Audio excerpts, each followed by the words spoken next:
One of the strongest city இந்த history of earth வந்து Jericho தானா.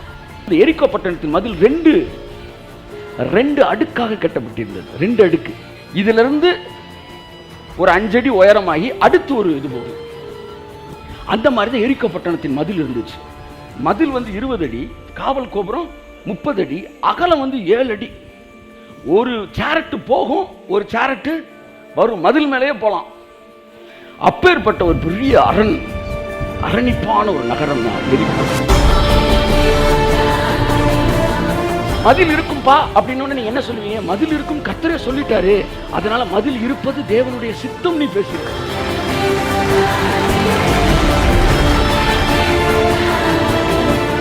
ஒரு வீடு வாங்குறீங்க, வீட்டு ஓனர் வந்து சாவியை கொடுத்துறாரு. இன்னிலிருந்து வீடு உங்களுக்கு, ரூபாய் நான் வாங்கிட்டேன், பத்திரத்தை பதிவு செஞ்சுட்டேன், வச்சுக்கோங்க, வீட்டில் நல்லா நீங்கள் குடியிருக்கலாம், ஜன்னலை திறந்தால் நல்லா காற்று வரும், சூப்பராக இருக்குது, எல்லாம் நல்லா இருக்குது அப்படின் போது திறந்து உள்ளே போகிறீங்க, டக்குன்னு நல்ல கரப்பாம்பூச்சி உள்ள கிச்சன்லேருந்து வெளியே வருது. உடனே நீங்கள் என்ன செய்றீங்க? ஹவுஸ் ஓனருக்கு ஃபோனை போடுறீங்க. ஐயா காற்று வரும்னு சொன்னீங்க, கரப்பாம்பூச்சி வருது, நீங்கள் சொல்ல வேலை, என்ன செய்யலாம், நம்ம வேணாலும் கூட்டம் போட்டு கூட்டி பேசுவோமா அப்படின்னு அவர் கேட்பார். தம்பி, உனக்கு வீடை தான் நான் கொடுத்தேன், கரப்பாம்பூச்சி நான் கொடுக்கல. ஒருவேளை கரப்பாம்பூச்சி வந்துச்சுன்னா நீ என்கிட்ட கேட்கவே வேணாம், செருப்பை கழட்டி அடிச்சு. ஏன்னா நான் உனக்கு ப்ராமிஸ் பண்ணும்போது கரப்பாம்பூச்சியை பற்றி பேசவே. அப்படித்தான் இங்க சொல்றாரு. நான் எரிகோ பட்டணத்தை பேசிட்டேன்ல, அப்புறம் மதில் நடா மதில், அதெல்லாம் உதிர்ற செதில் கையத்தை தாவல. ஆமே.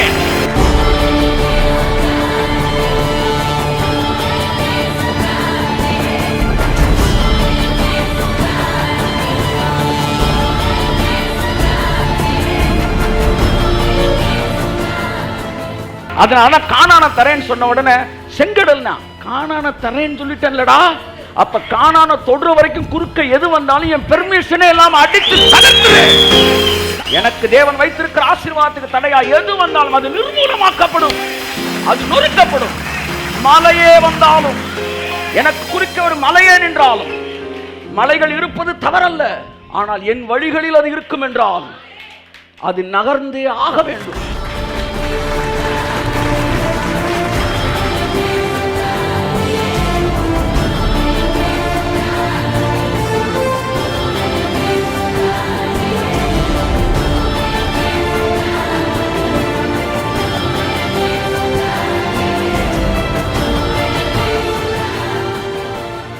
ஆயிரத்தி 1990 கண்டுபிடிச்சாங்க. பிப்ரவரி 22 கண்டுபிடிச்சாங்க. எரிகோ பட்டணத்தின் மதில்கள் நிலநடுக்கத்தினால் அழிந்திருக்கிறது என்று அகழ்வாராய்ச்சியாளர்கள் கண்டுபிடிச்சாங்களாம். இவன் சுற்றி மார்ச் பண்ணி பிரைஸ் பண்ணப்ப நிலநடுக்கமே வந்துருச்சு. வந்து மதில் என்ன செஞ்சிருச்சு? உள்ள ஜகால் இறங்கிருச்சு. அப்படியே ஏறி போயிட்டாங்க.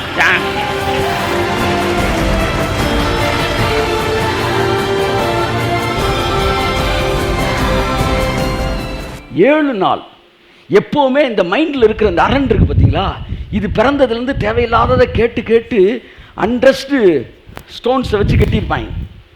இப்போ இது உடையணும்னா ஒரு நாள் செய்தியை கேட்ட உடையாது. தொடர்ந்து தொடர்ந்து சிலுவையிலே இயேசு எனக்காய் செய்து முடித்தார், சிலுவையிலே இயேசு எனக்காய் செய்து முடித்தார், சிலுவையிலே சாபங்களை நீக்கினார், சிலுவையிலே பாவங்களை நீக்கினார், சிலுவையிலே அக்கிரமங்களை நீக்கினார், சிலுவையிலே என்னுடைய குணங்களை மாற்றினார். மறுபடி மறுபடி மறுபடி மறுபடி மறுபடி சொல்லுங்க. 7 நாள் சொல்லுங்க. மறுபடி மறுபடி மறுபடி மறுபடி மறுபடி மறுபடி.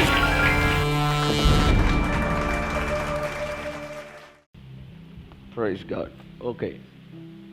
Hallelujah. கரங்களை தட்டி கர்த்தருக்கு நன்றி சொல்லுங்க தேவனுடைய பிரசன்னத்திற்காக. ஆமென்.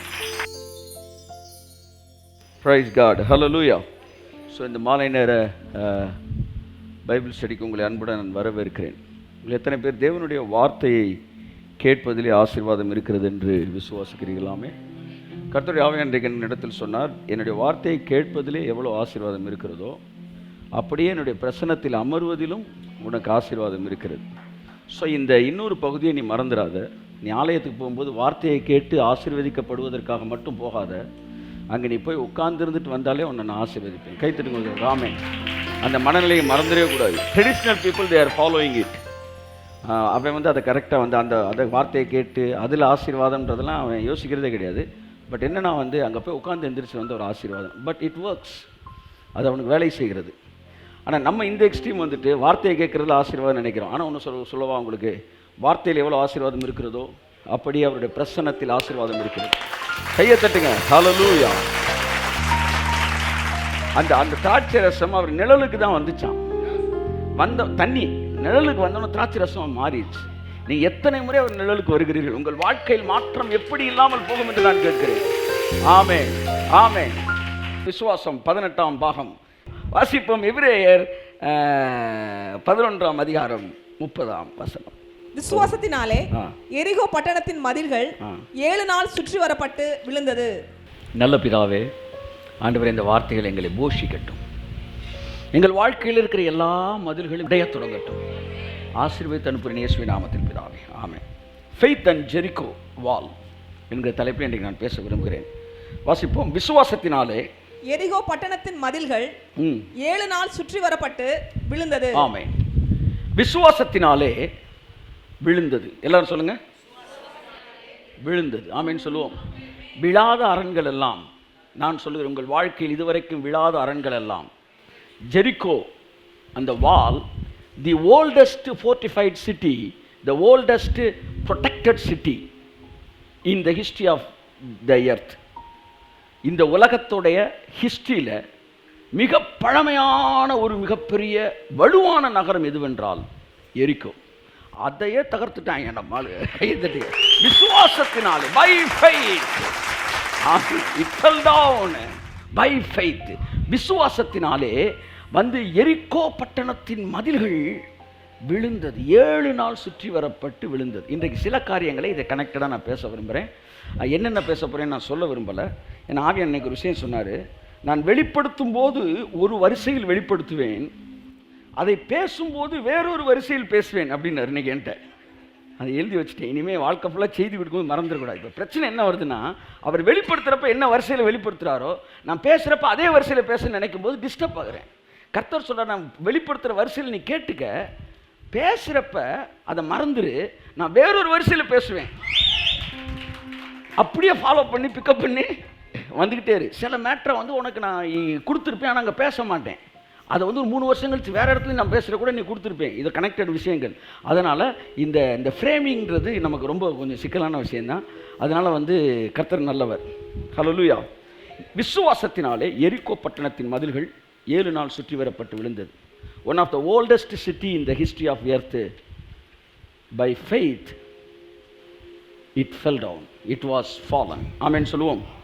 என் அன்புக்குரியவர்களே, உங்கள் வாழ்க்கையிலே ஆவியானவர் சொல்ல விரும்புகிறார், நீண்ட நாள் பிரச்சனைகள்னு இருக்கும் பார்த்தீங்களா, அது எல்லாம் இந்த செய்திக்கு பிறகு விழப்போகிறது. நீண்ட நாள் பிரச்சனைகள். One of the strongest city இந்த ஹிஸ்ட்ரி ஆஃப் எர்த் வந்து ஜெரிகோ தானா. அந்த மாதிரி ஒரு பெரிய வால், மதில் வந்து அந்த நாட்களில் இல்லவே இல்லையா. அப்பேற்பட்ட ஒரு இது. அதை பற்றி நம்ம எல்லாருக்கும் தெரிஞ்ச விஷயம். இந்த எரிகோ பட்டணத்தின் மதில் ரெண்டு அடுக்காக கட்டப்பட்டிருந்தது. 2 அடுக்கு. முதல் அடுக்கே ஏறக்குறைய பார்த்தீங்கன்னா ஒரு அகலம் மட்டுமே வந்து திக்னஸ் 7 ஃபீட் அகலத்துக்கு, 7 அடி அகலத்துக்கு இருக்கும். அப்படியே ஒரு சேரட்டு போகலாம், டங் போகலாம். இதிலிருந்து ஒரு 5 அடி உயரமாகி அடுத்து ஒரு இது போகும், அது மேலே. அதாவது வழக்கமாக ஸ்டேஜ் இப்படி தானே போடுவாங்க. முத லீஜராக் வந்தப்போ ஸ்டேஜை 2 அடுக்காக போட்டாங்க. மேலே ஒரு அடுக்கு, அதுக்கு கீழே அது ஒரு அடுக்கு, அதுக்கப்புறம் மக்கள். அப்படி அந்த மாதிரி தான் எரிகோ பட்டணத்தின் மதில் இருந்துச்சு. அதனுடைய உயரம் மட்டுமே ஏறக்குறைய 20 அடி உயரம். 20 அடி. அதில் வாட்ச் டவர் வச்சுருப்பாங்க பாருங்கள், கண்காணிப்பு காவல் கோபுரம்னு ஒன்று. அது வந்து ஒரு 30 அடிக்கு ஒரு தடவை அந்த காவல் கோபுரம் வந்துக்கிட்டே இருக்கும். 50 அடி. அந்த காவல் கோபுரம் வந்து 30 அடி உயரம். மதில் வந்து 20 அடி, காவல் கோபுரம் 30 அடி, அகலம் வந்து 7 அடி. ஒரு சேரட்டு போகும், ஒரு சேரட்டு வரும், மதில் மேலேயே போகலாம். அப்பேற்பட்ட ஒரு பெரிய அரணிப்பான ஒரு நகரம் தான் எரிகோ. அது எத்தனை மைல் சுற்றளவும் தெரியாது. ஒருவேளை 5 மைல்னு வச்சுக்கிட்டாலே குறைஞ்சபட்சம் இவங்க ஒரு நாளைக்கு 5 மைல் சுற்றி இருந்திருக்கணும். 7ஆவது நாள் 35 மைல் சுற்றி இருந்திருக்கணும். குறைஞ்சது 5 மைல் வச்சுக்கிட்டாலே பெரிய நகரம் அது. அந்த நகரத்தை சுற்றி அவ்வளோ பெரிய இது, ஸ்ட்ராங்கஸ்ட்டு.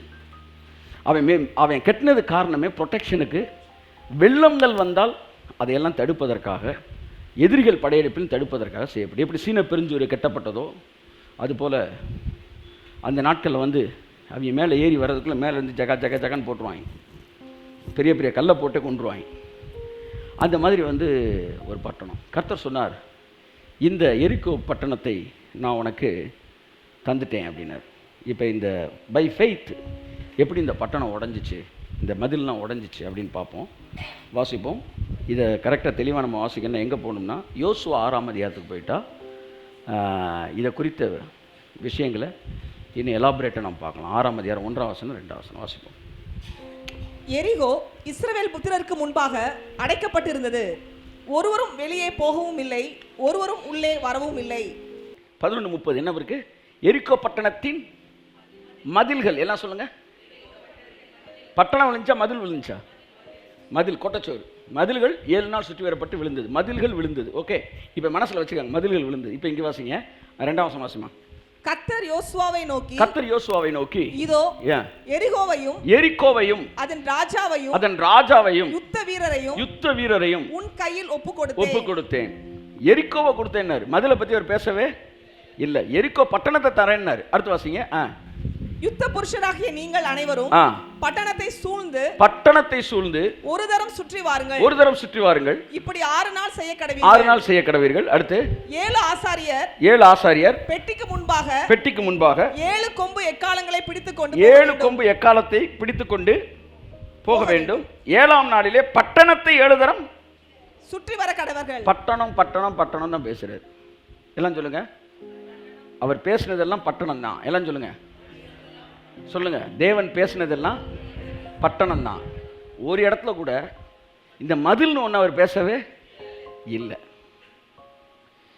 மோசேட்ட பேசினதெல்லாம் கானான் தான். செங்கடல்னு ஒன்று அவர் பேசவே இல்லை. இடையில இருக்க பிரச்சனை அவர் பேசவே இல்லை. அப்படின்னா என்ன அர்த்தம்னா, அவர் ஒன்று முன்குறிச்சிட்டாருன்னா இடையில இருக்கிறதெல்லாம் என் திட்டத்துக்கு வெளியில இருக்கிறது, அதனால அதை நான் சொல்லலை அப்படின்னு என்ன அர்த்தம்னா, என் திட்டத்தில் அது இல்லவே இல்லை, நீ ஊதி தள்ளிரு அப்படின்னு அர்த்தம். கை தட்டுங்க ஒருத்தர். ஆமென். பட்டணத்தை கொடுத்தாரு. பட்டணத்தை கொடுத்துட்டேன்னாரு. இங்க மதில் இருக்குன்றான். பட்டணத்தை கொடுத்துட்டேன்ல. பட்டணத்தை கொடுத்துட்டேன்னா உன் பட்டணம் கைக்கு வர வரைக்கும் எதெல்லாம் குறுக்க நிற்குதோ அதுக்கெல்லாம் நீ கேள்வியே கேட்க வேணாம், அடிச்சு தகர்த்துடுறான்னு அர்த்தம். ஆமே. அதனால கானான தரேன்னு சொன்ன உடனே செங்கடல்னா கானான தரேன்னு சொல்லிட்டேன்லடா, அப்ப கானான தொடுற வரைக்கும் குறுக்க எது வந்தாலும் என் பெர்மிஷனே இல்லாம அடிச்சு தகர்த்துரு. என்ன பார்த்து ஏன் கேட்கிற? என்கிட்ட நீ முறையிடுற. இதெல்லாம் நான் சொல்லலைன்னா என்ன அர்த்தம்னா, இதெல்லாம் நான் அனுமதிக்காததுன்னு அர்த்தம். இதெல்லாம் நான் சொல்லலைன்னா என்ன அர்த்தம்னா, இதெல்லாம் உன் வாழ்க்கையில டிசைன் பண்ணாததுன்னு அர்த்தம். பட்டணத்தை பேசல, மதில பேசல. ஏன்னா மதில் வந்து காட்ஸ் டிசைன்ல கிடையாது.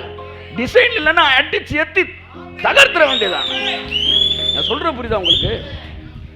மதில் இருக்கும்பா அப்படின்னு நீங்க என்ன சொல்லுவீங்க? மதில் இருக்கும், கர்த்தரே சொல்லிட்டாரு, அதனால மதில் இருப்பது தேவனுடைய சித்தம் நீ பேசிடுவ. அதனால மதிலே பேசல. அப்ப நீ சொல்லுவ, லிஸ்ட்ல மதிலே இல்லையே, அப்ப தூக்கிரு. லிஸ்ட்ல செங்கடலே இல்லைல்ல, தூக்கிரு. லிஸ்ட்ல பெலிஸ்தீரே கிடையாது, தூக்கிரு. உனக்கு நான் வச்சிருக்க ஆசீர்வாதத்திற்கு அதை நோக்கி நீ போகும்போது எது எல்லாம் உனக்கு தடையா இருக்கோ அதெல்லாம் என்னை பார்க்காம நீ தூக்கிடலாம். ஆமே. நீ என்னிடத்தில் முறையிடுவானேன். என் அருமை மகனே மகளே, ஒன்று நமக்கு புரிஞ்சுக்க முடியல. ஒரு ஆள் சொல்ற, எனக்கு இந்த வேலையை கொடுக்குறேன்னு கர்த்தர் சொன்னாரு, ஆனா இடையில ஒருத்தன் பிரச்சனை பண்ணிக்கிட்டே இருக்கிறான். எனக்கு வந்து இதை செய்கிறேன்னு கர்த்தர் சொன்னாரு, ஆனா என் பிஸ்னஸில் ஒரு பெரிய ஒரு லேண்டை ஒரு வீடு வாங்கலான் இருந்தேன், பிஸ்னஸில் லாஸ் ஆயிடுச்சு. இதை செய்யலான்னு நினைக்கும் போது உடம்பு சோமெல்லாம் போச்சு. அதை சொன்ன தேவன் இதையே எனக்கு அனுமதிச்சார் அப்படின்னா, இது வரலான்னு சொல்லியிருந்தா அதை சொன்ன தேவன் இதையும் சொல்லியிருப்பார்.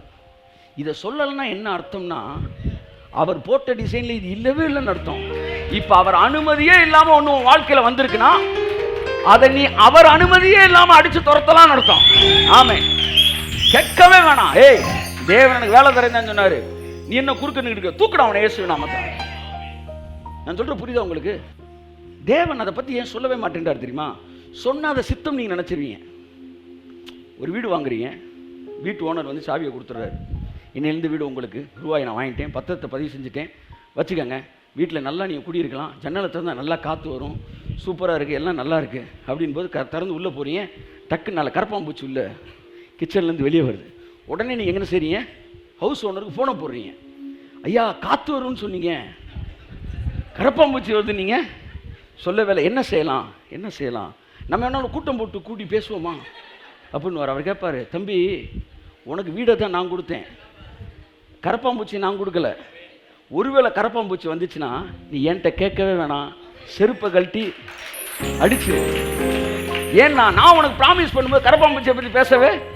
அப்படித்தான் இங்கே சொல்கிறாரு. நான் எரிக்கோ பட்டணத்தை பேசிட்டேன்ல, அப்புறம் மதில் நடா மதில், அதெல்லாம் உதிர்ற செதில் இல்லை கையத்தை காவலாம். ஆமே ஆமே. அப்ப என்றைக்கு உங்களுக்கு ஒரு ஆசீர்வாதத்தை தேவன் பேசுறாரோ, அந்த ஆசீர்வாதத்தை நோக்கி நீங்கள் நகர்ந்து கொண்டு இருக்கும்போது குறுக்கே வருகிற தடைகள் எதுவாக இருந்தாலும் அதை குறித்து தேவனிடத்தில் நீங்கள் விசாரிக்க வேண்டிய அவசியம் இல்லை. அவைகளை தேவன் பக்கம் திரும்பாமலே நீங்கள் தவிடுபடியாக்க வேண்டும். ஏனென்றால் எனக்கு குறிப்பிட்ட அந்த பிளான்ல, டிசைன்ல இந்த எதிரிகளை பற்றிய பேரே இல்லை.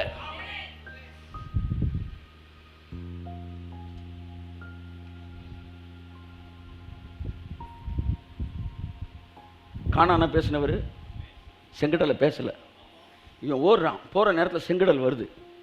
அப்போ சொல்கிறான், ஐயா செங்கடல் சொல்லவே இல்லை, நீங்கள் இவ்வளோ நிறைய பேர் ஆசீர்வாதம் சொல்லிட்டாரு, ஆனால் வாழ்க்கையில் ஒரு தடை வருது, இவ்வளோ பிரச்சனை இருக்கே அப்படி, நீ கடவுள் ஏன் இந்த பிரச்சனையெல்லாம் கொடுத்தாரு? கர்த்தர் வந்து உனக்கு ப்ராமிஸை கொடுத்து ஆசீர்வாதம் கொடுத்துருக்காரு. குறுக்க வர்றது எல்லாம் ஏன்ட்டேருந்து வந்தது இல்லை. அந்த நீ போய் தொட போகிற பற்றியா, அது மட்டும்தான் ஏன்ட்டேருந்து வர்றது, மற்ற எதுவுமே என்கிட்ட வர்றது இல்லை. அதனால் குறுக்க இருக்கிற எல்லாத்தையும் நீ என்னை திரும்பி பார்த்து என்ன செய்யணும்னே கேட்காத. நான் உங்கள்கிட்ட ஒரே ஒரு கேள்வி கேட்குறேன். வீட்டுக்குள்ளே கரப்பாம்பூச்சி வந்துருச்சுன்னா யாராச்சும் ஜெபிச்சு சித்தம் கேட்குறீங்களா? ஆண்டவரே இந்த கரப்பாம்பூச்சி அடிக்கிறதா வேண்டாமா நீங்கள் சொல்லுங்கள். அவர் சொல்லுவார், தம்பி நான் புத்தர் கிடையாது, எந்த உயிர்களையும் துன்பப்படுத்தாத, நான் வந்து அடித்து புசின்னு இருக்கிறேன், முடிஞ்சால் அடித்து தூர போடு, இல்லை முடிஞ்சால் வறுத்து சாப்பிடு, என்கிட்ட வந்து என்ன செஞ்சுக்கிட்டு இருக்காத, கேட்டுக்கிட்டு இருக்க, எனக்கு ஏகப்பட்ட வேலை இருக்குது. ஆனால் நீங்கள் கேட்குறதே இல்லை, அடிச்சிடுறீங்க. ஆனால் பிசாசு வந்தால் மட்டும் கேட்குறீங்க, வியாதி வந்தால் மட்டும் கேட்குறீங்க. ஏன்?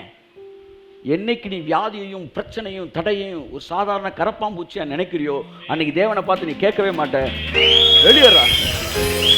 எனக்கு தேவன் வைத்திருக்கிற ஆசீர்வாதத்துக்கு தடையா எது வந்தாலும் அது நிர்மூலமாக்கப்படும், அது நொறுக்கப்படும். மலையே வந்தாலும், எனக்கு குறிக்க ஒரு மலையே நின்றாலும், மலைகள் இருப்பது தவறல்ல, ஆனால் என் வழிகளில் அது இருக்கும் என்றால் அது நகர்ந்தே ஆக வேண்டும்.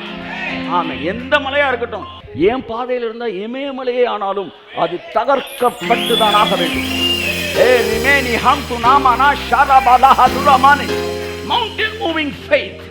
மலைகளை தகர்க்கிற விசுவாசம்.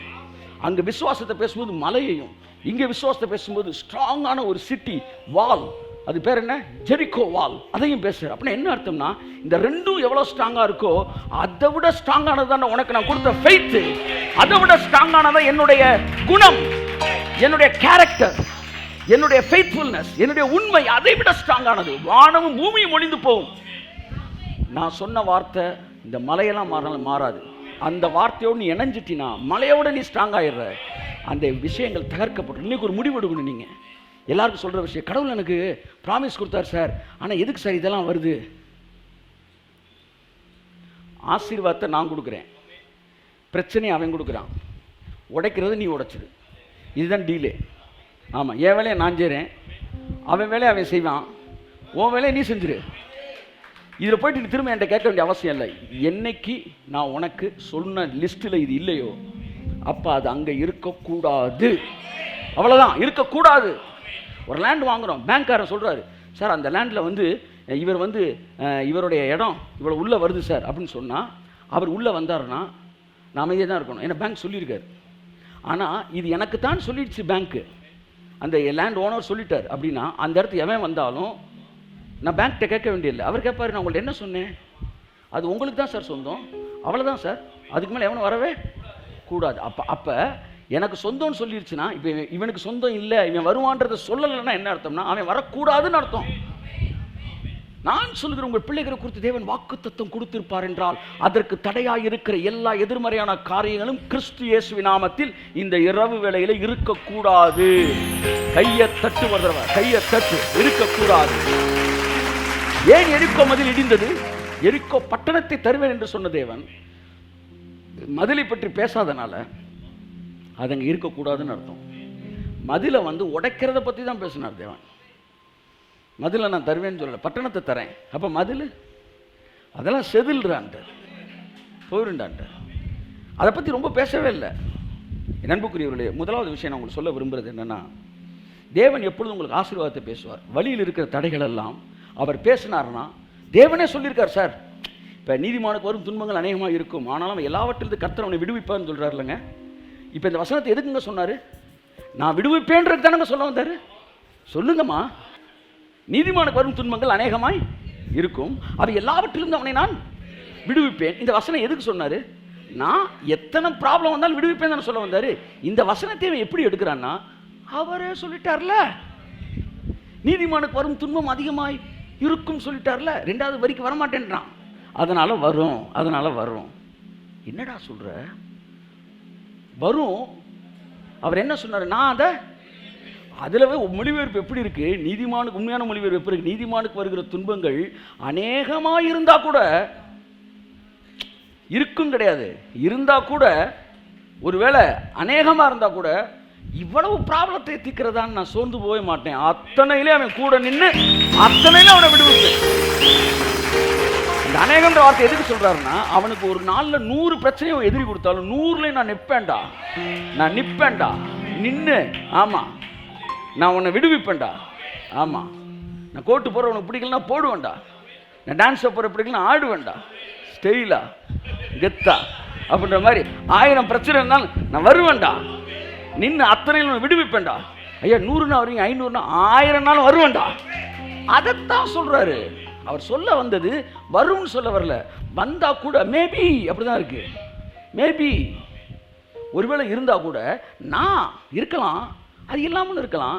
இருந்தாலும் இல்லாட்டினாலும் நான் என்ன செய்கிறேன் சார்? கொடை இருக்குன்னா மழை பெஞ்சா என்ன பெய்யாட்டி என்ன, கை தட்டிங்க, அவ்வளோதான் மேட்ரு.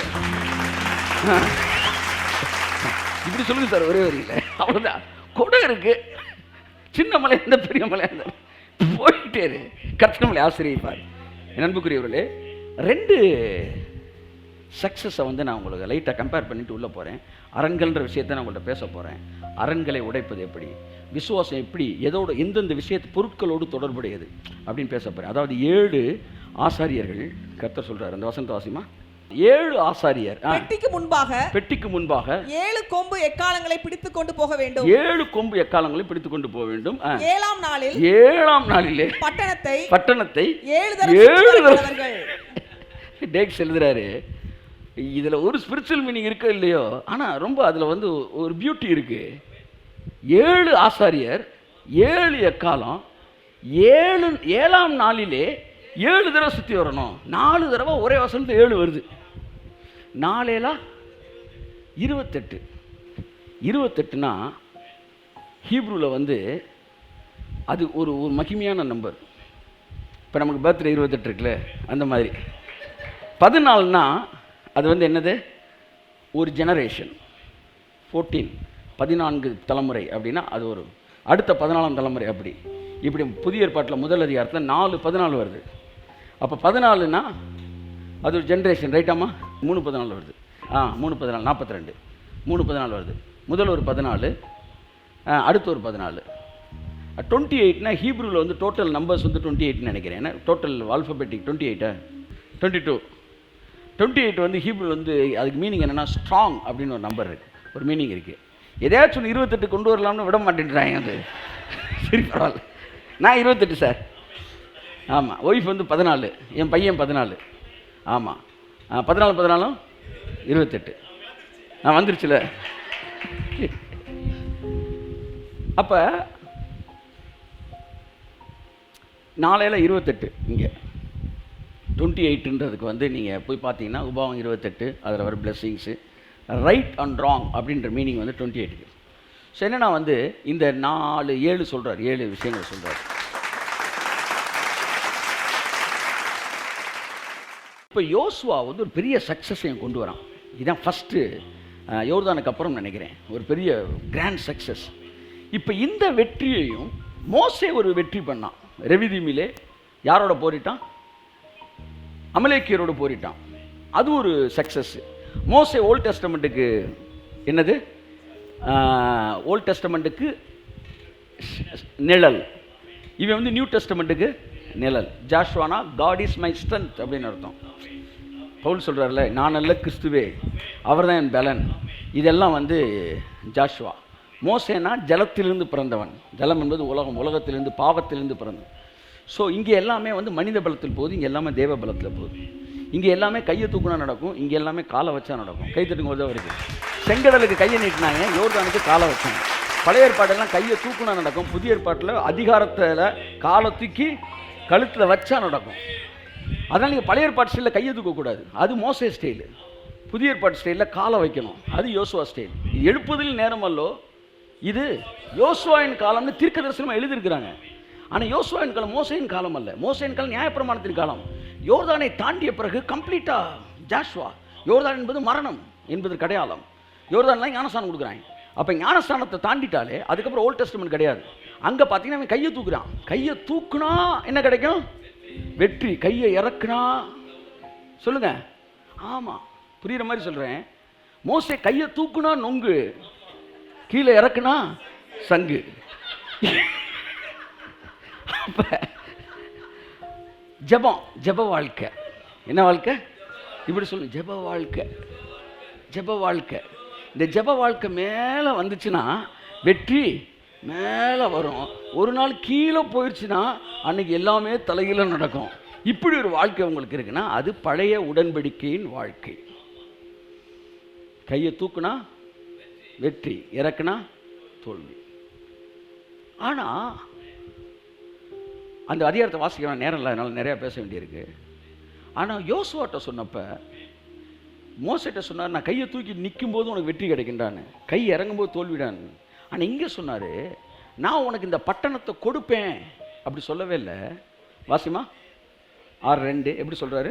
கர்த்தர் யோசுவாவை நோக்கி, இதோ எரிகோவையும் அதன் ராஜாவையும் யுத்த வீரரையும் உன் கையில் ஒப்பு கொடுத்தேன். கை தட்டுங்க. If anything is in past tense, that is New Testament. அப்ப இவங்க மூவ் பண்றாங்க பட்டணத்தை நோக்கி. எதன் அடிப்படையில் மூவ் பண்றாங்க? பாஸ்ட் டென்ஸ்ல முடிஞ்ச வேலையின் அடிப்படையில் இவர்கள் இயங்குகிறார்கள். கையை தட்டுங்க. ஆமென், ஆமென், ஆமென். ஒரு வேலையை முடிப்பதற்காக இயங்கினால் அது பழைய உடன்படிக்கை. ஒரு வேலை முடிந்ததின் அடிப்படையில் இயங்கினால் அது புதிய உடன்படிக்கை. இவங்க இப்போ சண்டை போட போகிறாங்க. எதுக்கு சண்டை போட போகிறாங்க? கர்த்தர் கொடுப்பார்னு இல்லை, கர்த்தர் கொடுத்துட்டார். ஆமென். அவைகள் யுத்த வீரரையும் நான் 6:2 சொல்லுது, நான் உன்னுடைய கையிலே ஒப்பு கொடுத்தேன். இதைத்தான் பைபிள் சொல்லுது.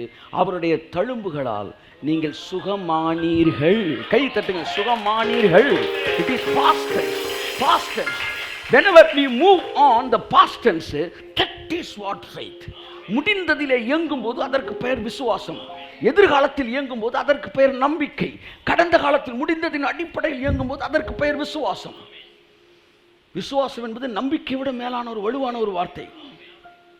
நாளைக்கு உங்கள் வீட்டுக்கு வருவேன், உறுதியாய் வருவேன் என்பது மாற்றப்பட முடியாத நம்பிக்கை. ஆனால் வராமல் இருப்பதற்கு 1% வாய்ப்பு இருக்கிறது. அல்லது உங்களுக்கு டவுட் இருக்கிறதுக்கு 1% வாய்ப்பு இருக்குது. ஆனால் போன வாரம் நான் ஞாயிற்றுக்கிழமை இங்கே பிரசங்கம் பண்ணினேன், இது முடிஞ்சது. இதில் உங்களுக்கு டவுட் இருக்க வாய்ப்பே இல்லை. ஏன்னா ஒன்று தெளிவாக முடிஞ்சிருக்கு. இனிமேல் அது மாற்றப்படவே முடியாது. அவர் தழும்புகளால் நீங்கள் சுகமாக இருக்கிறீர்கள். அவர் தாமே உங்களுடைய பாடுகளை ஏற்றுக்கொண்டு உங்களுடைய நோய்களை சுமந்தார். நமக்கு சமாதானத்தை உண்டு பண்ணும் ஆக்கினை. இது எல்லாம் முடிஞ்சிருச்சு. இப்போ முடிஞ்சதின் அடிப்படையில் இயங்கணும். இவனும் முடிஞ்சதின் அடிப்படையில் இயங்கினான். ஆனால் ஒன்று பாருங்க, இவன் முடிஞ்சதின் அடிப்படையில் இயங்கினாலும் பட்டணத்தோட மதில் என்னமோ எப்படி தான் இருந்துச்சு? மூடியதான் இருந்துச்சு. கடவுள் கொடுத்துட்டேன்னாரு, ஆனால் சிச்சுவேஷன் வேற மாதிரி இருக்கு. சுகமாயிட்டேன்னு கடவுள் சொல்றாரு, ஆனால் பார்க்கறதுக்கு வியாதி இருக்கிற மாதிரி தெரியுது. இப்போ இவன் என்ன சொல்றான்? பட்டணத்தை கொடுத்துட்டாரு, குறுக்க எது தடையா இருக்குது சொல்லுங்க? எல்லாம் சொல்லுங்க மதில். எல்லாம் சொல்லுங்க மதில். இந்த மதிலை காலி பண்ணிட்டா கர்த்தர் சொன்ன வாக்குத்தத்தம் நம்மளுக்கு நிறைவேறினது, நம்ம சுதந்திரிக்க அனுபவிக்க போகிறோம். அப்போ பட்டணம் கொடுக்கப்பட்டாயிருச்சு, பட்டணத்தை கொடுத்துட்டாரு, மதில் வந்து குறுக்க நிற்கிது. அப்போ உடைக்கப்பட வேண்டியது எதுதான்? மதில்கள். என் அன்புக்குரியவர்களே, ஆகவே இந்த மதில்கள் தான் அரண்களாய் நிற்கிறது. இந்த அரண்களை பற்றி நான் கொஞ்ச நேரம் உங்கள்கிட்ட பேச விரும்புகிறேன். இந்த அரணை உடைக்கிறதுக்கு எதெல்லாம் கனெக்டாக இருந்துச்சு இவங்களுக்கு? எக்காலம், பெட்டி, ஆசாரியன், ஆர்ப்பரிப்பு, இதெல்லாம் வந்து இந்த ஃபேமிலி வேர்ட்ஸ் இதோட கனெக்ட் பண்ணி தான் இவன் ஜெயிச்சாய். அப்போ அரண்களை உடைக்கணும் அப்படின்னா, இந்த அரண்கள் வந்து பழைய ஏற்பாட்டில் வெளியில் இருந்துச்சு, புதிய ஏற்பாட்டில் உள்ளே இருக்குது. எல்லாம் சொல்லுங்கள், உள்ளே இருக்குது. அந்த அரண்கள் வெளியில் இல்லை, புதிய ஏற்பாட்டில் உள்ளே இருக்குது. இந்த அரண்கள் உடைக்கப்படும் போது தேவன் கொடுத்த வாக்கு தத்தங்கள் முடிச்சேன்றதில்ல, அது ஃபுல்லாக வாழ்க்கையில் அனுபவிக்க ஆரம்பிச்சோம். ஆமாம். வாசிப்போம் 2 கொரிந்தியர் 10:4 வாசிப்போம். 2 கொரிந்தியர் 10. எங்களுடைய போராயுதங்கள் மாம்சத்துக்கு ஏற்றவைகளாய் இராமல் அரண்களை நிர்மூலமாக்குகிறதற்கு, அரண்கள் வந்துருச்சா? அரண்களை நிர்மூலமாக்குகிறதற்கு தேவ பலமுள்ளவைகளாய் இருக்கிறது, தேவ பலமுள்ளதாய் இருக்கிறது. எல்லாம் சொல்லுங்க, அரண்கள். அப்ப அரண்கள் நமக்குள்ள இருக்கு. இந்த அரண் தான் ஆசீர்வாதத்தை அனுபவிக்க முடியாம தடுக்குது. எல்லாம் சொல்லுங்க, அரண்களை நிர்மூலமாக்க வேண்டும். எல்லாம் சொல்லுங்க, அரண்கள் என்னது? அடுத்த வசனம் வாசிங்க. அவைகளால் நாங்கள் தர்க்கங்களையும் தேவனை அறிகிற அறிவுக்கு விரோதமாய் எழும்புகிற எல்லா மேட்டிமையையும். அகராதித்தனமா சிலர் பேசுவாங்க. நீங்க சாகவே மாட்டீங்களா? உங்களுக்கு வியாதியே வராதா? இதெல்லாம் மேட்டிமை, இதெல்லாம் அகராதித்தனம். இந்த அகராதித்தனமான பேச்சு, மேட்டிமையான பேச்சு, இதையெல்லாம் நுறுக்கத்தக்கதாக மேட்டிமையான ஃபுல்லா வாசிங்க. எந்த எண்ணத்தையும். முந்தின வசனத்துல அரண் வருது, 2வது வசனத்துல எண்ணம்னு வருது. அப்ப தேவனுடைய ஆசீர்வாதமாகிய எரிக்கோவை அனுபவிக்க முடியாதபடி, சுதந்திரிக்க விடாதபடி எப்படி எரிக்கோ பட்டணத்தின் மதில்கள் தடை செய்ததோ, அப்படி கிறிஸ்து சிலுவையிலே முடித்த ஆசீர்வாதங்களை நீ அனுபவிக்க முடியாதபடி எண்ணங்கள் என்கிற அரண்கள் உனக்கு தடையாயிருக்கிறது. இந்த அரண்கள் நொறுக்கப்பட வேண்டும். இந்த அரண்கள் வந்து பல வருஷமாவே உனக்கு கட்டி வச்சிருப்பான். தி ஓல்டஸ்ட் சிட்டி மாதிரி அந்த wall it was built with undressed stones அப்படின்னு இருக்கு. அதாவது செதுக்கப்பட்ட ட்ரெஸ் பண்ணப்பட்ட, அதாவது செதுக்கப்பட்ட அந்த கற்களினால் கட்டப்படலையாம், செதுக்கப்படாத கற்களால் கட்டப்படும். அப்படின்னா என்ன அர்த்தம்னா, ஒரு இந்த செதுக்கப்பட, இப்போ நம்ம சர்ச்சுக்கு வெளியில் வச்சுருப்போம் பார்த்தீங்களா, இதில் அன்ட்ரஸ்டு ஸ்டோன்ஸ். இந்த ஸ்டோன்ஸ் எப்படி ஃபார்ம் பண்ணுவாங்கன்னா, ஒவ்வொரு டிசைனில் இருக்கும். இது ஒவ்வொன்றா வச்சு பார்ப்பாங்க. இது தூக்கம், இது கரெக்டாக, இது இப்படி நெளிஞ்சிருக்கும், இன்னொன்று இப்படி வந்துருக்கும். அப்போ இப்படி வந்து இப்படி சேர்த்துருவாங்க, சேர்த்து இப்படி வைப்பாங்க. அப்போ அதாவது வேறு வேறு டிசைனில் இருக்கும். அதை கொண்டு வந்து கோர்க்கிறது. எல்லாம் சொல்லுங்கள், சாதாரணமாக இருக்க கல்லை கொண்டு வந்து கோர்த்து அதை கட்டுவாங்க. அப்படித்தான் சாதாரணமாக நடந்த சம்பவங்களை எல்லாம் எடுத்து, பத்தியா சொன்னோம்ல, கேட்டியா, இப்படியே கோர்த்து நான் சொன்னேன்ல, ஊழியக்காரங்களாம் இப்படி தான் இருப்பான்னு சொன்னேன்ல, பத்தியா, இந்த மாதிரி வந்து இப்படி ஒவ்வொன்றையும் வந்து யதார்த்தம் நடந்த சம்பவங்களை வச்சு கோர்த்து உங்கள் மனசில் ஒரு ஸ்ட்ராங்காக ஒன்று இருக்கும் பாருங்கள். இந்த ஊருக்காரங்கனாலே மோசமான இடம், இப்படி ஒரு பில்ட் எப்படி வந்துச்சு தெரியுமா? அவன் வந்து நடந்த சம்பவங்களை வச்சு கோர்த்து கட்டுனான். இது அரணாயிருச்சு.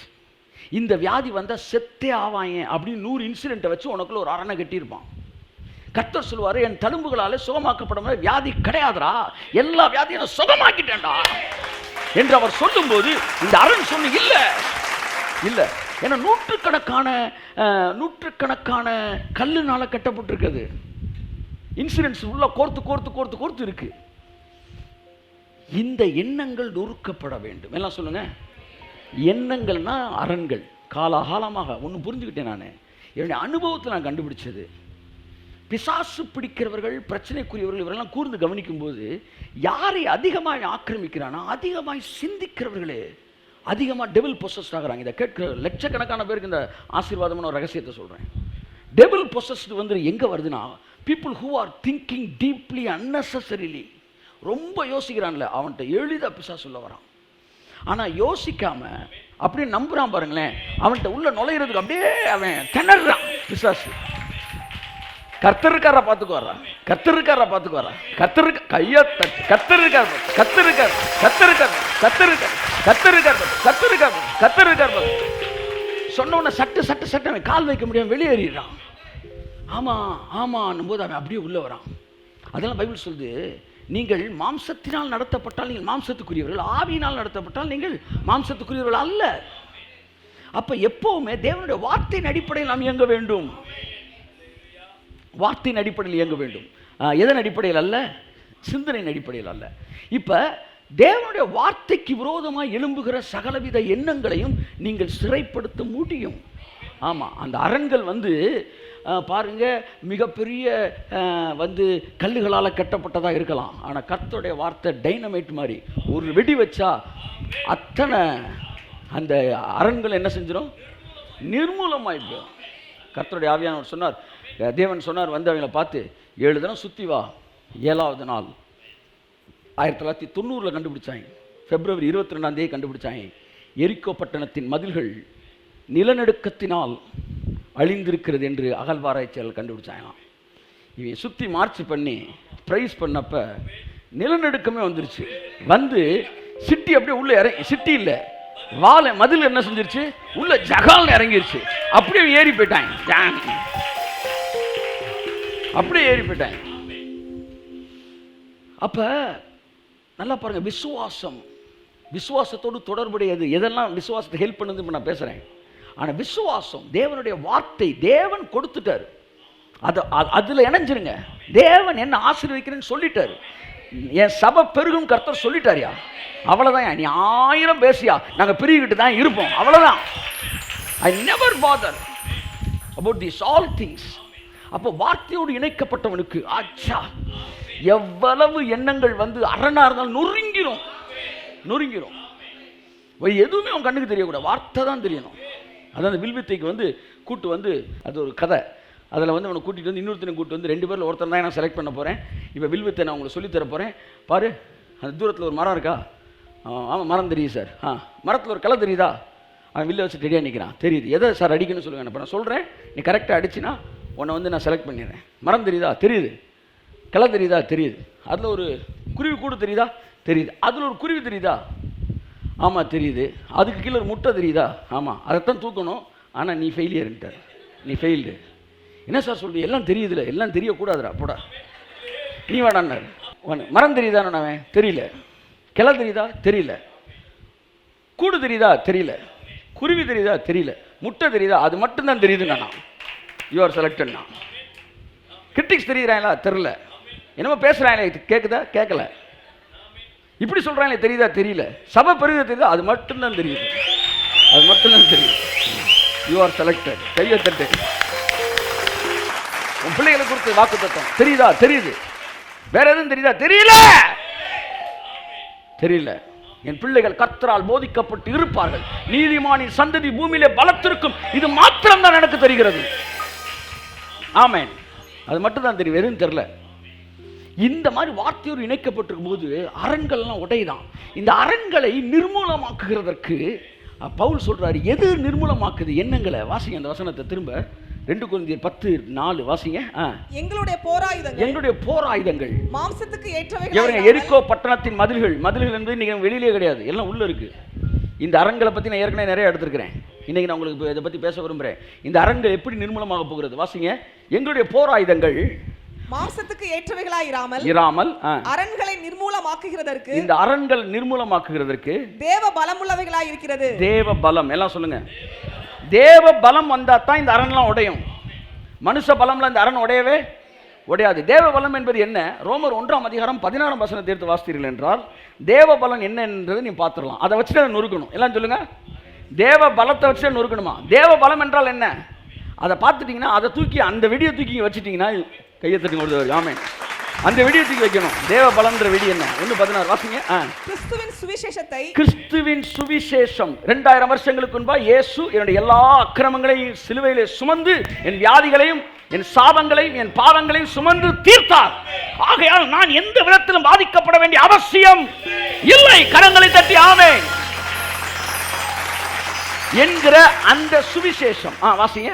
கிறிஸ்துவின் சுவிசேஷத்தை குறித்து, சுவிசேஷத்தை குறித்து நான் வெட்கப்படேன், நான் வெட்கப்படேன். முன்பு யூதரிலும் பின்பு கிரேக்கரிலும் விசுவாசிக்கிறவன் எவனோ அவனுக்கு ரட்சிப்பு உண்டாவதற்கு அது தேவ பலனாய் இருக்கிறது.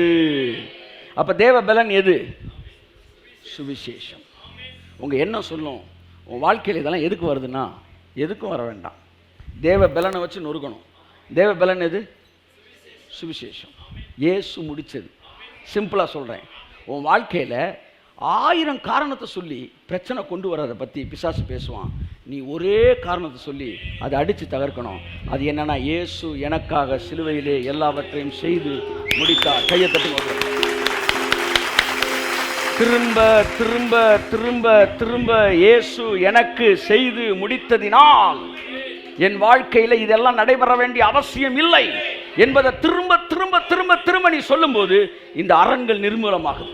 அரண்களை பற்றி பேசும்போது 7 நாள் சுத்தி வந்தாயிரம். அரண் ஒரு நாள்ல உடையாது. அரண் எத்தனை நாள் ஆகுது?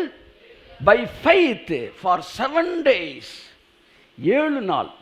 எப்பவுமே இந்த மைண்டில் இருக்கிற இந்த அரண் இருக்கு பார்த்தீங்களா, இது பிறந்ததுலேருந்து தேவையில்லாததை கேட்டு கேட்டு அண்ட்ரஸ்டு ஸ்டோன்ஸை வச்சு கட்டியிருப்பாங்க. இப்போ இது உடையணும்னா ஒரு நாள் செய்தியை கேட்டால் உடையாது. தொடர்ந்து தொடர்ந்து சிலுவையிலே இயேசு எனக்காய் செய்து முடித்தார். சிலுவையிலே இயேசு எனக்காய் செய்து முடித்தார். சிலுவையிலே சாபங்களை நீக்கினார். சிலுவையிலே பாவங்களை நீக்கினார். சிலுவையிலே அக்கிரமங்களை நீக்கினார். சிலுவையிலே என்னுடைய குணங்களை மாற்றினார். மறுபடி மறுபடி மறுபடி மறுபடி மறுபடி சொல்லுங்க. 7 நாள் சொல்லுங்க. மறுபடி மறுபடி மறுபடி மறுபடி மறுபடி மறுபடி பட்டணத்தை சுத்து. தேவன் கொடுத்த வாக்குத்தத்தத்தை சுத்து. தேவன் சொன்ன அந்த தேவ பலத்தை வச்சு அரண்களை தகர்க்கணுமா? பலத்தை வச்சு அரணத்தை. பலன் என்ன சொல்லுங்க? சுவிசேஷம். மறந்துடுவே கூட உங்க வாழ்க்கையில. சுவிசேஷம்னா என்ன? தேவ பலன். சொல்லுங்க. நான் சுவிசேஷம் என்னன்னு கேட்பேன், நீ கரெக்டாக சொல்லணும். சுவிசேஷம்னா என்ன? அப்போ நியாயப்பிரமாணம்னா என்ன? கரெக்டாக சொல்லிடுங்க பார்ப்போம். ஈஸியாக சொல்லிடலாம். மனுஷ பலன். நியாயப்பிரமாணம் என்பது மனுஷ பலம், சுவிசேஷம் என்பது அவ்வளவுதான். கையை தட்டை ஆமே. என்னுடைய வாழ்க்கையின் அத்தனை ஆசீர்வாதங்களும் தேவ பலத்தினால் வருகிறது. இன்னைக்கு நான் அனுபவிக்க வேண்டிய ஆசீர்வாதத்தை ஒண்ணு மிஸ் பண்ணாம நான் அனுபவிப்பேன். காரணம் இந்த டேட்டுக்கு இயேசு எனக்கு சிலுவையிலே அவர் தயாளனா இருக்கிறார். நீயே வன்கண்ணனா இருக்கிற. 4 தடவை ஐஸ்கிரீம் எடுத்துட்டேன் பஃபேல. 500 ரூபா நான் கட்டியிருக்கிறேன். 600 ரூபா கட்டிருக்கேன். 1000 ரூபா கட்டியிருக்கிறேன். 4 தடவை எடுத்துக்கிறேன். 5ஆவது தடவை போகிறேன். அள்ளி வைக்கிறாங்க. பக்கத்தில் முறைக்கிறான். அவர் தயாளனா இருக்கேன். உனக்கு paid. We paid the price. கையை தட்டுங்க. முடிஞ்சா நீ வாங்கி சாப்பிடு. ஆமாம், கொடைக்கானல்ல வச்சு செஞ்சேன் நான் ஐஸ்கிரீம். ஆமாம், ஒரு முடிவு எடுத்துட்டேன். என்னை விடவே மாட்டேன்றீங்க. மாறி மாறி பேசுகிறீங்களடா. ஒவ்வொரு தலைக்கு நான் ஒரு ஐஸ்கிரீம் சாப்பிடுவேன். சாப்பிட்டு தான் பேசுகிற முடிவு எடுத்துட்டேன். எல்லாம் முடிச்சு ஐஸ்கிரீமு ஸ்டாலை க்ளோஸ் பண்ணிட்டாங்க. ஆனால் ஐஸ்கிரீம் வேணும்னா உடனே திரும்ப ஸ்டால் வந்துச்சு. ஆமாம், அவள் தான் சார் கெஸ்ட்டு ஸ்பீக்கரு. ஒன்று தூக்கிட்டு வாங்கினாங்க. திரும்ப ஐஸ்கிரீம் எனக்கு தனியாக கொண்டு வந்து இந்த வச்சுக்கிட்டே இருந்தேன். கும்முன்னு சாப்பிட்டுக்கிட்டே இருந்தேன். பக்கத்தில் வந்து பார்த்தார். அவர் தயாளனா இருக்கிறாரு, நீ வங்கன்னா இருக்கிற. உங்கள் வாழ்க்கையில் இன்னைக்கு நீங்கள் அனுபவிக்க வேண்டிய ஆசீர்வாதத்துக்கு சேர்த்து இன்னைக்கு செலுத்த வேண்டிய கரையத்தை இயேசு 2000 வருஷத்துக்கு முன்னாடி செலுத்திருக்கிறார். போகும்போது அந்த ஆசீர்வாதத்தோடு நீ கடந்து செல்ல வேண்டும். என் ஒவ்வொரு நாளின் ஆசீர்வாதத்துக்குமான கிரயம் கொடுக்கப்பட்டிருக்கிறதையா, எனக்காக, என் மனைவிக்காக, என் பிள்ளைக்காக, என் குடும்பத்துக்காக, என் தகப்பனுக்காக, என் தாய்க்காக, என் நண்பர்களுக்காக, உடன் ஊழியருக்காக, என் சபைக்காக, என் சப்போர்ட்டர்ஸ்க்காக செலுத்த வேண்டிய கரையத்தை 2000 வருஷத்திற்கு முன்பாய் என் இயேசு செலுத்தி தீர்த்தார். நான் நல்லா இருப்பேன், நான் சந்தோஷமா இருப்பேன், நான் இப்ப இருக்கிற இன்னும் 1000 மடங்கு நல்லா இருப்பேன். ஏனென்றால் என்னுடைய எண்ணங்கள் தேவ பலத்தோடு இணைக்கப்பட்டிருக்கிறபடினால் மற்ற எல்லா அரண்களும் நிர்மூலமாகுது. இப்படியே யோசிக்க யோசிக்க யோசிக்க யோசிக்க உனக்கு இப்படி நடக்கும் அப்படி நடக்கும்ன்ற எண்ணம்லாம் இருக்கு பார்த்தீங்களா, அதெல்லாம் நொறுங்குது. இதையே யோசி. பக்கத்தில் சப்பு நடு சொல்லுங்க. இதையே யோசி, இதையே யோசி. திரும்ப தட்டுங்க, திரும்ப தட்டுங்க. இதையே யோசி, இதையே யோசி, இதையே யோசி. இதுதான் தேவ பலன். எந்த எண்ணத்தையும் கிறிஸ்து இயேசுவுக்கு கீழ்ப்படிய சிறைப்படுத்துகிற, அரண்களை நொறுக்குகிற. சிலருக்கு நிறைய வாக்குத்தத்தம் கொடுத்துருப்பார் கர்த்தர், ஆனால் உள்ளே போகாது. 6:1 வாசிமா. எரிக்கோ பட்டணத்து மதில் என்ன செய்யுமா, வாசலை இறுக்க பூட்டிட்டு எரிகோ இஸ்ரவேல் புத்திரருக்கு முன்பாக அடைக்கப்பட்டிருந்தது. ஒருவரும் வெளியே போகவும் இல்லை, ஒருத்தனும் வெளியே போகவும் இல்லை, ஒருவரும் உள்ளே வரவும் இல்லை. பார்த்தீங்களா? சிலர் தொடர்ந்து வாக்குத்தத்தம்லாம் கேட்பாங்க, நான் உனக்கு கொடுத்துட்டேன், அதை கேட்குறேன். ஆனால் இந்த அரண் இருக்கு பாருங்க, இப்போ ப்ராப்ளம் என்ன தெரியுமா?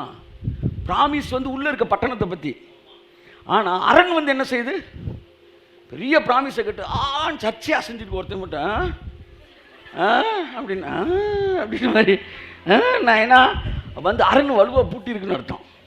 ஒன்றும் வெளியவே போகலையாம். இந்த சுகர் வெளியே போகாது, இந்த வியாதி வெளியே போகாது, ஒன்றுமே வெளியே போகாது. அது ஃபுல்லாக கழுத உள்ளே இருக்கும். அடுத்து வெளியே இருக்க எந்த ஆசீர்வாதமும் உள்ளேயும் வராது. இந்த எண்ணத்தை அப்படி பூட்டி வச்சுருப்பாங்க. இதை உடைக்கிறது உள்ள ஆசீர்வாதம் இருக்குது. எல்லாம் சொல்லுங்கள். வெளியே நீ இருக்கிற சொல்லுங்கள், இடையில உன் எண்ணம் தடுக்குது. இப்போ உள்ள இருக்க ஆசீர்வாதத்தை உன் கூட இணைக்கணும்னா இடையில இருக்க எண்ணத்தை சிலுவையில் அறையப்பட்ட இயேசு என்கிற சுவிசேஷமாகிய வெடிகுண்டை வைத்து அந்த எண்ணத்தை தகர்க்க வேண்டும். This is the bottom line of today's message. கையத்தட்டு. எண்ணங்களை தகர்ப்பது சுவிசேஷம் என்கிற வெடிகுண்டு. கையத்தட்டு. Amen. Yes, by faith on the gospel. By faith on the gospel. அரணை பழைய ஏற்பாட்டில் இவங்க நொறுக்குனது, புதிய ஏற்பாட்டில் தேவ பலத்தில் நொறுக்கணுமா? அந்த தேவ பலன்னா சுவிசேஷம். According to Romans 1:16, it is the gospel. The more you are connected with the blessing of the gospel, the more the ways are open. உனக்காக சொல்லப்பட்டிருக்கிற எல்லா கதவுகளும் திறக்கப்படும், எல்லா கோட்டைகளும் உடைக்கப்படும், எல்லா வாளும் நொறுக்கப்படும். எந்த அளவு சுவிசேஷம் என்ற வெடிகுண்டை நீங்கள் வைக்கிறீங்களோ. ஆமென் சொல்லுவோம். ஒரு அல்லேலூயா சொல்லுங்க. என் அன்புக்குரியவர்களே, ஆகவே இடையில இருக்கிற அரண்கள் சிலுவையில் அறையப்பட்ட இயேசுதான். இதை தகர்த்து உள்ளே இருக்கிற வாக்கு தத்தத்துக்கெல்லாம் ஆம் என்றும் ஆமென் என்றும் உன்னை இணைப்பதற்கு அதுவே முக்கியமாக இருக்கிறது. உங்கள் அநேகர் அரண்களோடு வந்திருப்பீர்கள். உங்கள் உள்ளே இருக்கிற அரண்கள் உடைக்கப்படும் போது வெளியே இருக்கிற ஆசீர்வாதத்திற்கான அரண்கள் நொறுக்கப்படுகிறது. ஏனென்றால் வெளியே இருக்கிற அரண்களுடைய வெளியில் இருக்கிற அரண் எல்லாம் நிழல் தான், உள்ளே இருக்கிறது தான் நிஜம். இங்கே உடைச்சிட்டிங்கன்னா வெளியில் அந்த நிழல் விளைகிறோம், ஆசீர்வாதம் உனக்குள்ள கடந்து வந்துடும். என் அன்புக்குரியவர்களே, ஆக விசுவாசம் உள்ளவர்களாக இருங்கள். அந்த விசுவாசம் ஆவியானவர் எதன் மீது இருக்கிற விசுவாசம்? இயேசு சிலுவையிலே முடித்ததை குறித்த விசுவாசம். ஆமென் சொல்லுங்க. ஆகவே இது ஒரு நாள் அல்ல, 7 நாள். என்ன சொல்லுங்க? ஏன் 7 நாள்? இந்த மைண்ட் இருக்குல்ல, இந்த மைண்டு டிரான்ஸ்ஃபார்ம் பண்ணுறதுக்கு நீங்கள் தொடர்ந்து இந்த சிலுவையின் உபதேசத்தை கேட்டுக்கிட்டே இருக்கணும். கேட்க கேட்க கேட்க உங்கள் மனது மகிமையின் மேல் மகிமை அடைந்து மறுரூபம் அடையும். மறுரூபம் அடையும்.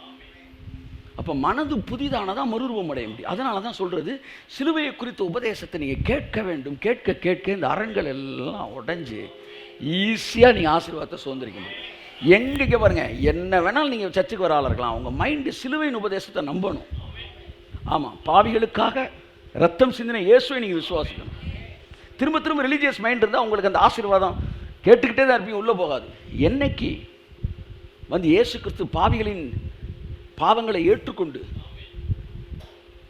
அவருடைய வியாதிகளையும் துக்கங்களையும் சுமந்தார் நீங்கள் உணர்றீங்களோ, அன்னைக்கு தான் நீங்கள் ஆசீர்வாதங்களை இலவசமாக நீங்கள் நல்லா அனுபவிக்க முடியும். இப்போ இவர்களுக்கு இந்த விசுவாசத்தினாலே இந்த அரண்களை தகர்க்கும் போது சில காரியங்களோடு இவர்களை இணைத்தார் தேவன். அரண்களை உடைப்பதற்கு ஒரு சில பொருட்களை பற்றி அங்கே பேசுகிறார். இந்த பொருட்கள்லாம் என் ஃபெய்த்தோட கனெக்ட் ஆனது. இங்கே பாருங்கள், எக்காலம் எல்லாம் சொல்லுங்கள், ஆசாரியன், பெட்டி, இதுதான் பொருட்கள். இவங்க கனெக்டான பொருட்கள். இவங்க ஃபெய்த்தை கனெக்ட் பண்ண விஷயங்கள் இந்த விஷயங்கள் தான். ஒன்று, இவர்கள் பெட்டியோடு இணைக்கப்பட்டிருந்தார்கள். எல்லாம் சொல்லுங்கள். ரெண்டாவது, இவர்கள் எக்காலத்தோடு இணைக்கப்பட்டிருந்தார்கள். சொல்லுங்கள். ஆமாம், இவங்க they were following the trumpet, they were the sound of the trumpet, they were following the ark of the covenant. நம்ம ஃபெய்த் எப்போவுமே இது ரெண்டையுமே ஃபாலோ பண்ணியே இருக்கணும். ஒன்று பெட்டி. இந்த பெட்டி என்னென்னா உடன்படிக்கை பெட்டி. எல்லாம் சொல்லுங்கள். இவன் வந்து அந்த பட்டணத்தை சுற்றுறப்ப அந்த பெட்டியை பார்த்துக்கிட்டே நடக்கணும். அப்படின்னா தேவன் எங்கள் கூட ஒரு உடன்படிக்கை பண்ணியிருக்காரு. அந்த உடன்படிக்கை என்னென்னா அப்படின்றது அந்த உடன்படிக்கையை அந்த பெட்டியை பார்த்த உடனே it is a visible tag சொல்கிறார், it's a visible visible thing of the invisible God, visible presence of the invisible God.